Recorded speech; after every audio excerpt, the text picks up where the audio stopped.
Okay, I think we should go. Okay. This is the SentinelSecure app for an iOS device. You launch the app.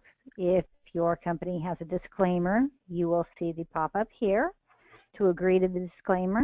And if you require password security on your container, the user would be prompted to input that. Here we have the SentinelSecure desktop, which will include all of the applications available to your end users. This is based on your preferences, which icons are available and when they are actually available. We have our email application, calendar, contacts, which are your PIM type applications. You have a web browser. You have your settings, your file manager. Oops, let me go back out. Your office suite, a camera, which would take pictures inside your container. Images, which would be where you would locate those pictures. A mapping application. There are many other applications that can be installed. We have SharePoint. We have a secure chat that you can use as a texting type program. We also have access to the Office Communicator link suites through our IntelliIM icon. So I'm going to do a quick demonstration of mail. You can come into your mailbox, and this is an iPad. iPads will look a little bit different than an iPhone device, where you will actually have your inbox view here, and over here you will actually see your top email that you're actually in, or the not top email, but the one that you've actually selected. So I am going to click on the testing notification document here, which is an email, and you would read just as you normally would. You can mark it as read, unread, as you would with any mail. We have the ability to look at attachments. If a customer sends you something, you can click open, and that will launch our Office suite, or you could click save, and save will actually save it to the secure container file system for your user. That information is then backed up onto the server too, so that they've got a backup copy if something was to happen with the device itself. So I'm going to click open. This is opening up our Smart Office. And now I can actually look at the documentation on this particular Word document that was sent to us. And if I wanted to save it from here, I could also do that and do a file save as. And then this will save it out to one of the folders that I have in my file manager. So I am just going to save this to my documents folder. I'm going to click save here. And now I have a copy of that attachment local on my actual device in the container.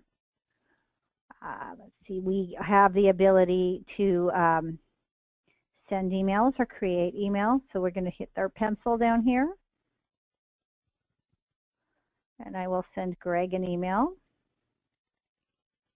And I have him in my local contacts. Let's see.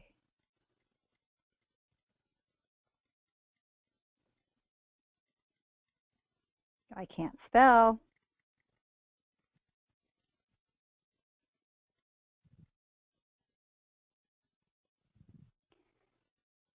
So we'll go ahead and send that. And now Greg will send that just like regular email. He will receive it in his Outlook or his device, just like regular email. You have the ability to look in a particular folder if you're hunting for an older email. You can go out and look at things recently filed. You'll notice there's only really recent files in here. We have files from the 15th and from the 14th. It might be possible that you need to look back further. for mails that would be older from the time the device was actually set up, or that have gone over a lengthy period of time where you're talking 6 months and you're looking for a very old email. So you would be able to load more emails. You, on that same note, can search for emails. So I could go in here and type for, let's see, let's look for the word domino. And then you see messages come up here with domino that are loaded local in this container. And again, maybe this message I'm looking for is more than a month or two old. So I could do a server search, and this will go out to the ActiveSync and actually look for any files that have the word domino in the email themselves. So this will bring all of that back. You have the ability to look at read or just unread emails or all. You have the ability to look in any of your folders that you have currently. Let's go back out. So let's see, for mail, pretty much just like your regular mail client would be on your desktop.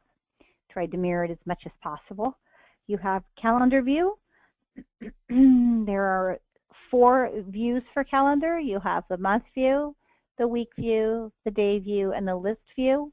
Depending how heavy of a calendar you have, you might prefer to have this set for the day view or week view.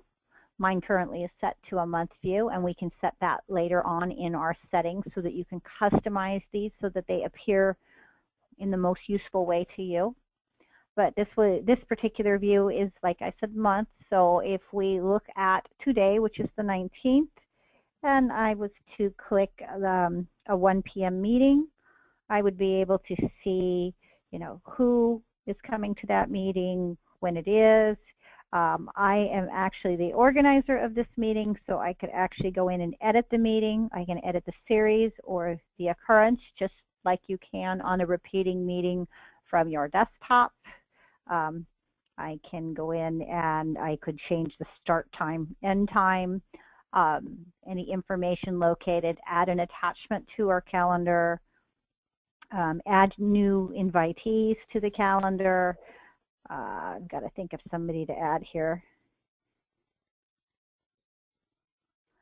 Let's see, actual gal lookup or an address book lookup. So this particular account is able to go out and search the corporate directory for the users. As long as you've typed in at least 4 characters, which is a restriction of ActiveSync for Exchange, you have to put in at least 4. And then it will bring you back your list of users that you potentially could want to add. You click Save. Now they actually appear. And the green circle there tells us that Demo 1 is available at this time. So if we wish to schedule, we could do that for this person. This particular person is not in the same corporate domain, so we cannot see their free busy. Therefore, we would get an empty circle of this nature. So now I would save that. Now, and again, just like with your Outlook, it will ask you if you want to inform everyone or if you only want to inform the newly added or removed attendees. So I will select just inform Demo 1, and it will actually update the calendar, sync it with your ActiveSync back to your desktop calendar, send the invitation to Demo 1, and then once Demo 1 receives it, we will get the update that he has accepted the invitation, and it will appear on the device as accepted. Here is the week view here. We have a line to denote the current time of day, so you know where your meetings are. Same with the day view. You can also see the agenda in the day view on this side. We have the list view as well. List view will give you your tasks, if you have any tasks set up for your account, as well as this will just give you a list view of all of the events for a 7-day period, and then you can hit next event to go through for a further period of time. Let me get rid of that. So that's pretty much our calendar. If you wish to create a calendar entry, you can do that in multiple ways. Oops, back to the right view here. We'll go to the week view. And we will go in and we will create a meeting by hitting the plus. And I'm going to, let's see, invite to a lunch meeting. And we will invite Greg for tomorrow. And it's going to be the cafe. And then I would add Greg. And in this particular case, Greg is not with my company network, so I wouldn't be able to see his free busy. So I'll save that out and send to him.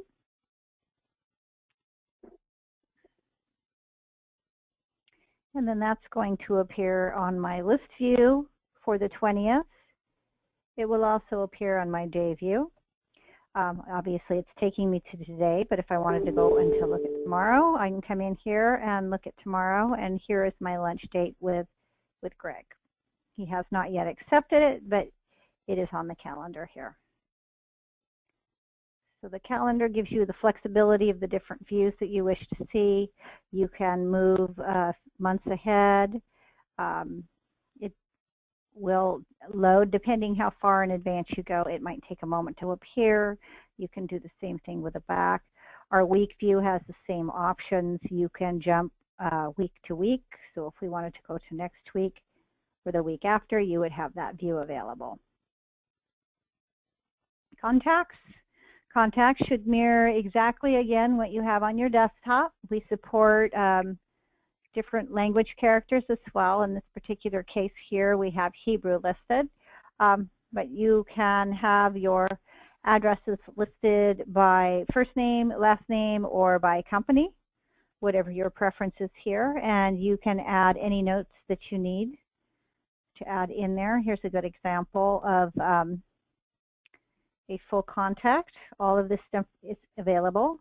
If you needed to look somebody up, they weren't in your local contacts, you can use this to go to your corporate address book again and look for the person that you need to add. Search for them by their name, whatever bit of the name you know, and then you can select this person here. And then you can import them, and they will actually be added to your address book. So you will see them over here. So here's our demo that we just added. Your browser gives you the ability to browse internally and externally. So in this particular case, the default homepage for this device is google.com. But if we needed to go to a corporate internal website, we could actually do that. And this is going to be using the SentinelSecure server to locate the DNS since we're going internal. And this will take us to another server that we actually have inside our company domain. And hopefully it's up.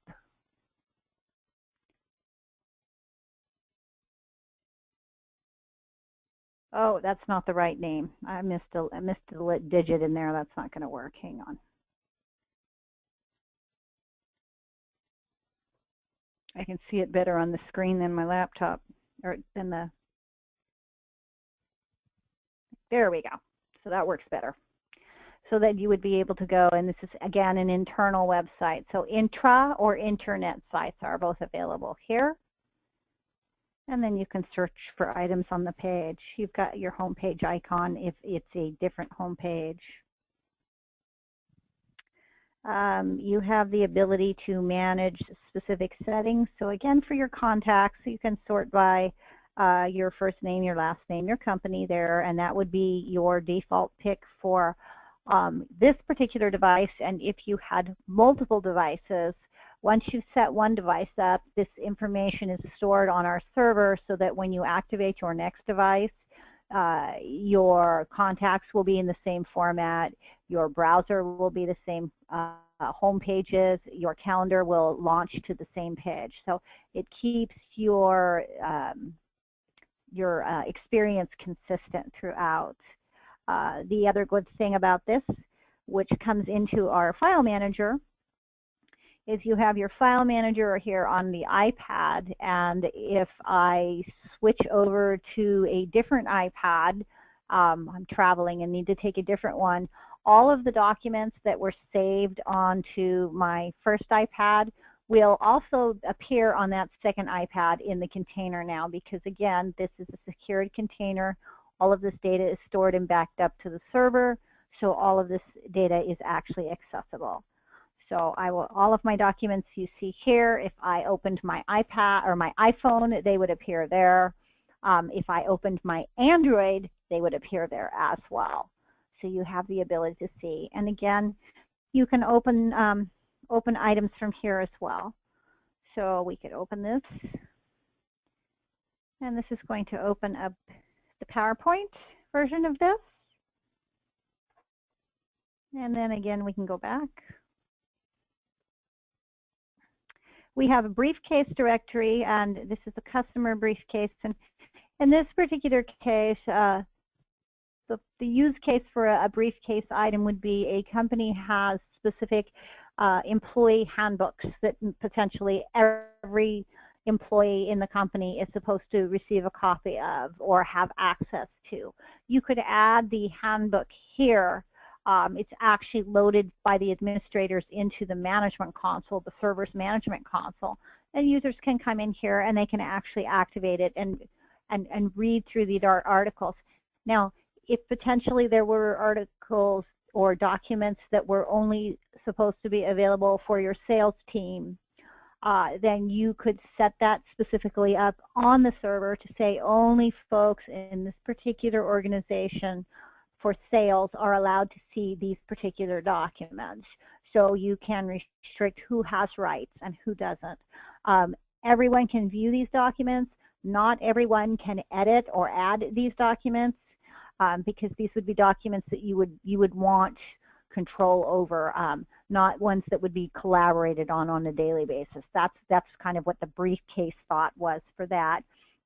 For documents that are collaborated on daily, you would use a file share. And I don't have anything in here right now, but if Greg and I were working on a specific document together, I could open it, edit it here. If he had access to that same file share, he could then open that document and update it as well. And that way we have a running document that we can work off from our mobile devices as opposed to having to use our laptops. Images would be the same here. Let's see, this isn't a very exciting, it's an icon, but any of your pictures are actually stored here. These are also backed up for the server. So if you're out and have the need to take a corporate picture, you would have that stored here. None of the information that we're looking at in the file manager or in images is stored anywhere outside of our container. If this device was to be lost or stolen, we could kill the device from the server itself and wipe this container off, or wipe all of the provisioning data off of this device so that no one could get to that data. We can also set what's called a time bomb so that if a device was lost on a camping trip, say up in the mountains where there's absolutely no network coverage whatsoever, and our commands from the server would never get to the device, we can actually set the device to say if no one has activated or no one has actually opened and successfully logged into the application for a period of time, which is completely flexible to your setting, that the container will just automatically wipe itself. So you've got twofold security there as well.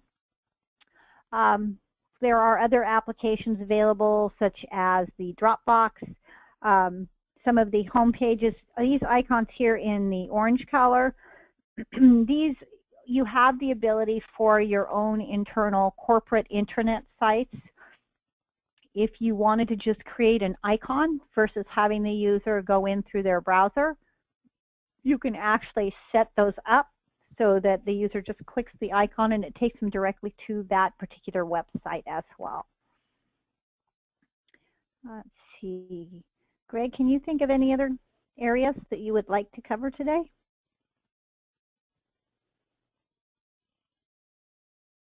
No. Okay, let's see. We have. Sorry, Penny. Matt. I was on mute. No, that's Okay. great. Thanks. Okay. All right. We could look at the Office suite. Sure. Okay. That's one last thing. So in Office suite, you have the ability, of course, to open anything that you've already received, but you also have the ability to create either, you know, a Word document, an Excel spreadsheet, or a PowerPoint presentation. Or again, you can go in and open files that you previously opened. So you can go in and start working on any kind of document you want, a blank Word, or if you have a specific template that you're using for your reports, etc., you could do that. So you click that, and this will give you the ability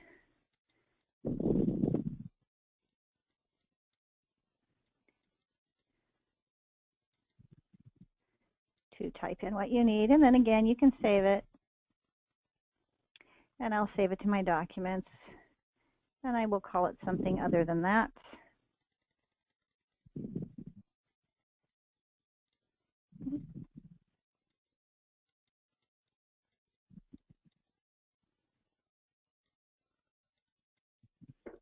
And then I'll click Done and Save.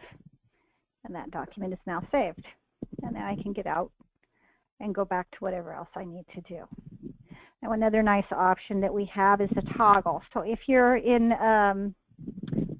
corresponding with somebody and you need to know, oh, what time is my meeting? I need to tell him when I'm available. I have the ability to actually target and go and quickly go in and check my calendar and see when I am free. And then I can go ahead and target back and toggle back to my inbox and go right back to my mail. Okay, now I think I'm done. Penny, since we're recording this, do you mind just opening up the management console and just do a very high-level view? Because I think it's important to show the back end that's managing all of these clients on the device. Sure, I will. I'm going to just close Reflector just so it's not taking up the screen for us. And we'll go ahead and open up this. Let's see, this is our actual management console. I'm not sure if you can see this in the recording. I'm going to shrink that box down. Oops, wait a sec. Let me go out here. Hang on a minute. I had it sitting there too long. Okay. Let's go in and try that again. There we go. Okay. So this would be our dashboard. You will get an overview of your environment, what your ratio of devices are, what OS versions of those devices are, how many users were added, and what your day count is for users, and your device count, because users obviously can have more than one device. This is also flexible. You can change the period of time that you wish.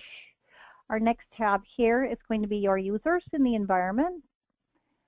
And this is going to give you a list of all of the users you specifically have in your organization. You'll get your email address, your first or last name, what their activation PIN is, how many devices the person has, and what organization, which will be important. I'll explain that to you in a few minutes. The ID assigned to that organization and the user's ID, which when you're troubleshooting is helpful. This particular tab here will give you the ability to look at the same thing sort of as the user view, but this is from a device perspective. So this is just a list of all of your devices here. You could go in and you could sort all your IS devices or filter. You could filter on a specific OS version. You could filter on a device type. You could go in here and sort through users to look for people who have not actively used their clients if you're looking for cleanup, or somebody that's actually having some sort of carrier trouble. This would help you troubleshooting that. You have your setup, which you are not going to spend a whole lot of time in once you've configured your environment. In the first days after creating a new environment, this is where you're going to spend your time. You have your groups, which will be your administrative groups. So the folks that have super rights to do everything on the server. These are default groups too. We have the junior admins, and then there's actually a help desk group. This is our internal lab. So we're going to see a few different ones in here, and you just pick your people. You can go in, and the policies are very granular. I'll actually go look in this view instead. And you can see that you can give somebody very specific rights of they're only allowed to do one thing. We could uncheck everything. Just say all they're ever allowed to do is to add users. That's the only thing they're allowed to do. Again, with the organizations, which we assign every device user to, you can create an organization, and an admin can only be allowed to possibly manage users in a specific sub-organization. If you have a group of executives that has their own executive support staff, it's potential that you're going to give them access to this console, but you don't want them managing everyone, only those executives. So that would be a way you'd be able to actually do that. Now, for organizations, organizations are kind of groupings of users. You can have flat and have just one organization, or you can break it down. That's completely flexible to what works best for your company. And then in the organization, you can go in and you can set specific attributes. So in there, I could say, okay, we have folders created with files in them for here. So in the Florida organization, we could say they're allowed to see customer documents, but they're not allowed to see anything in the KL test. So we're only going to give them that. If you are using a multiple push cert type environment, which I think would be more of a cloud-based solution, you have the ability to actually pick the certificates if there's multiple certificates. You can set up self-help so that your users can actually come to the web page themselves, and if they have lost a device, they can kill the device. If they are no longer using a device, they can delete the device from the system. They can go in and look at files and see what's going on their device. You can also assign a relay, and a relay server is a server that your devices actually first speaks to in your DMZ zone. It's the one that's your security gatekeeper to make sure the devices coming through are authenticated and the proper devices. And you have some load balancing ability here. So we could say that the Florida organization is going to use this particular relay. If you were doing a DR scenario or load balancing, you would add both of them. And then you can also force the rotation of the relay server. So if you wanted them to load balance between themselves or round robin, you could do that. Or if you don't check this, it's going to go to the first, and then it would go to the second server if the first was actually down. So that's another option there. I'm actually going to cancel out of this, so I don't actually set that for this particular one. Policies. You have some out-of-the-box default policies that will come, but you also have the ability to create as many policies as you want. We talked a little bit about the time bomb. You can set tons of different time bomb policies and then assign it to the organization. Maybe one organization is highly secure. Their devices can't go inactive for more than 2 days, or you want them wiped.